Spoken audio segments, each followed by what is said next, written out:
ಇದು ಪಂಜಾಬಿಂದು. ಪಂಜಾಬ್ ಮುಖ್ಯಮಂತ್ರಿ ಭಗವಂತ್ ಸಿಂಗ್ ಮಾನ್ ಕುಡಿದು ಅಸೆಂಬ್ಲಿಗೆ ಬಂದಿದ್ದಾರೆ ಅಂತ ಕಾಂಗ್ರೆಸ್ನವರು ಆರೋಪ ಮಾಡಿದ್ರು. ಅಸೆಂಬ್ಲಿ ನಡೀತಾ ಇದೆ ಅಲ್ಲಿ.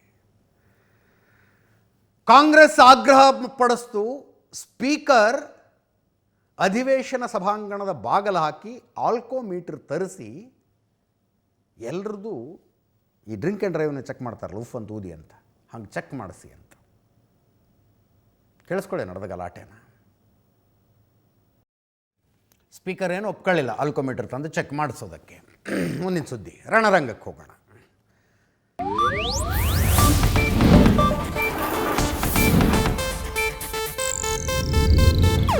ಇದು ಏಷ್ಯಾನೆಟ್ ನ್ಯೂಸ್ ನೆಟ್ವರ್ಕ್ ಪ್ರಸ್ತುತಿ.